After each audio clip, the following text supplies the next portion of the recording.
हालात के बारे में तो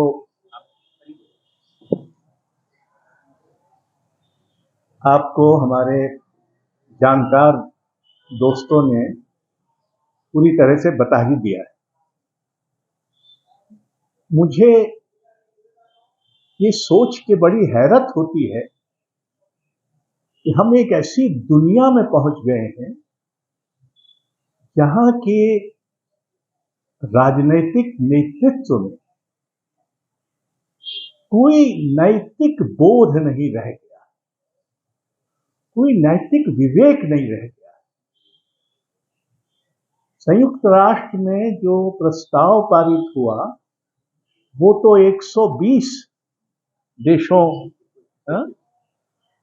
लेकिन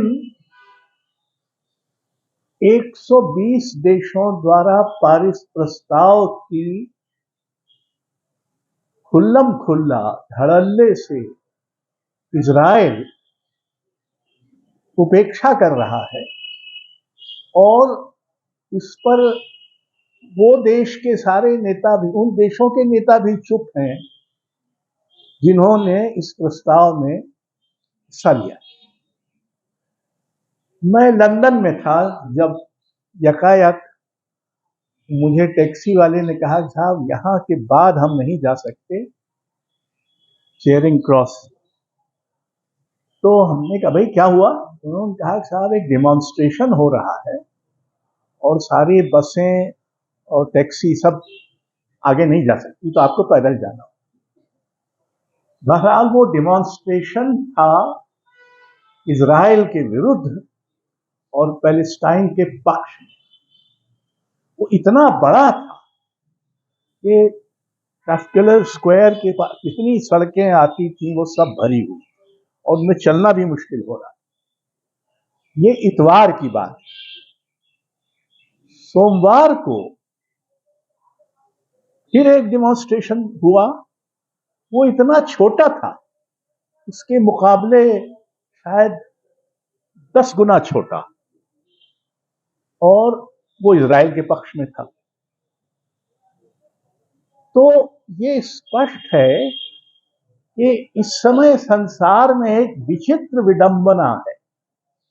सरकारें एक आक्रामक हिंसक देश के पक्ष में है और लोग इस आक्रामक हिंसक राज्य के विरोध में। तो एक दूसरा अंतर विरोध है जहां सरकारों और जनता के बीच एक नई खाई इस मुद्दे को लेकर बन गई। आज जो आंकड़े आए हैं उनसे पता चलता है कि इजरायलियों की जितनी हत्या हुई है इस दौरान, उससे 6 गुना ज्यादा फिलिस्तीनियों की हत्या। जितने लोग इजराइल के घायल हुए हैं मसलन हमास वगैरह के आतंककारी आक्रमण में, उसके मुकाबले फिलिस्तीनियों के घायलों की संख्या 4 गुनी है। अभी मृदुला जी ने बताया कि इतने बच्चे मारे गए, इतने लेखक मारे गए, पत्रकार मारे गए। उनकी बात छोड़ दीजिए जो उनकी जेलों में बंद है, जो गजा में होने की वजह से मारे गए। एक देश एक आतंककारी समूह को पूरी नागरिकता मान रहा है कि गजा में रहने वाला हर आदमी हमास का समर्थक है, इसलिए उसको नष्ट कर देना चाहिए। ये वैसा ही है कि बजरंग दल मसलन लोगों को मारता रहता है, तो अब हमने तो कभी नहीं कहा कि सारे हिंदुओं को इसलिए उत्तरदायी समझना चाहिए क्योंकि बजरंग दल कुछ लोगों को मार देता है। तो ये जो एक विचित्र मानसिकता। तीसरी बात कि हमारा, चाहे वो लेखक हों, चाहे पत्रकार हों, चाहे बुद्धिजीवी हों, अलग अलग अनुशासनों में काम करने वाले लोग हैं, एक तो हमारा मैंडेट है अपने अपने अनुशासन में जो भी कर सकते हैं वो करना। लेकिन एक बड़ा मैंडेट हमारे ऊपर है, वो है अंतःकरण का mandate, the mandate of conscience. कल रात न्यूयॉर्क में लेखकों और बुद्धिजीवियों की एक सभा हुई, और जैसा कि जाहिर है हम लोगों को जैसे यहाँ जगह नहीं मिलती वैसे वहां भी नहीं मिली, तो किसी तरह से वो शायद एक चर्च में जमा हुए। वहां चर्च में कुल 200 लोगों की जगह थी, लेकिन 1000 लोग आ गए, तो फिर व्यवस्था की गई। और वहां एक अमरीकी लेखक ने इस शब्द का इस्तेमाल किया, we are under the mandate of conscience. तो मैं सिर्फ याद दिलाना चाहता हूं कि हमारा जो भी वैचारिक मतभेद हो आपस में, और हमारे मतभेदों की कोई गिनती नहीं है, लेकिन अंतःकरण का मत का जो मैंडेट है वो सबसे ऊपर है। और अगर उस मैंडेट का हम पालन करें तो हम इस युद्ध के फौरन बंद किए जाने और फिलिस्तीनियों को उनकी जमीन, उनका देश वापस किए जाने से कम की मांग नहीं कर सकते, क्योंकि ये हल ऐसे नहीं निकलेगा कि सिर्फ एक सीज फायर हो गया, युद्ध विराम हो गया। इसका मतलब है कि युद्ध विराम का मतलब है कि उसमें विराम हुआ है, युद्ध तो चल ही रहा है। जो गजा में तो पिछले करीब 20 साल से युद्ध चल रहा है, या अभी तो उसका एक बहुत ही आक्रामक हिंसक रूप सामने आ गया है। तीसरी बात यह कि ऐसे यहूदी भी हैं, और कम से कम लेखकों में तो हैं ही, यहूदा अमीखाई जिनकी कविता आपने पढ़ी, महमूद दरवेश, ये दो अलग अलग, एक यहूदी है एक फिलिस्तीनी है, लेकिन दोनों ने हमेशा युद्ध का, हिंसा का, हत्या का विरोध किया है, और दूसरे को मान्यता दी कि दूसरा भी उतना मनुष्य है जितना हम हैं, दूसरे के भी उतने हक हैं जितने हमारे हैं, दूसरे के भी सुख दुख हैं जैसे कि हमारे सुख। तो ये तो लेखकों, पत्रकारों और बुद्धिजीवियों का लगभग नैतिक कर्तव्य है कि वो इस बात पर इसरार करें कि ये यहूदियों के एक समूह का, वो संभवतः पूरा इजराइल नहीं है पर उसका बड़ा भारी हिस्सा है, ये मानना कि फिलिस्तीनी जानवर है, कि फिलिस्तीनी आदमी से बदतर हैं, कि फिलिस्तीनी क्रूर हैं, ये कौन कह रहा है? जो संसार का सबसे क्रूरतम हिंसा सह चुके हैं वो लोग आज बदले में इन्हीं लोगों के साथ क्रूरता कर रहे हैं।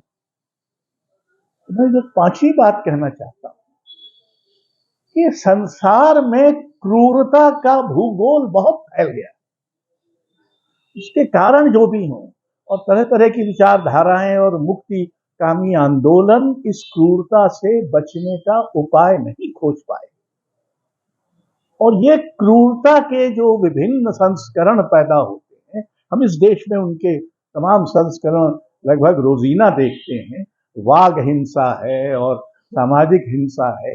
हिंसा को दूसरों को नेस्त नाबूद करने, अपमानित करने, दूसरों पर बेवजह हमला करने, ये सब अब लगभग सामाजिक रूप से मान्य हो गए, कानूनी ढंग से मान्य होते चले जा रहे। ऐसे में संसार को क्रूरता से, हिंसा से, युद्ध से, भेदभाव से, अन्याय से बचाने की जो अभियान है वो भले ऊपर से दिखाई नहीं देता, लेकिन मुझे कई बार, और चूंकि मैं जन्मजात आशावादी हूं, शायद उनकी एक दिक्कत ये भी होती है कि हर चीज में उम्मीद खोज लेते हैं, तो इसलिए शायद मैं ये उम्मीद खोज लेता हूं। सच्चाई तो इतनी भयानक है कि इसमें उम्मीद खोजना और सपने देखना दोनों बहुत लगभग नामुमकिन लगते।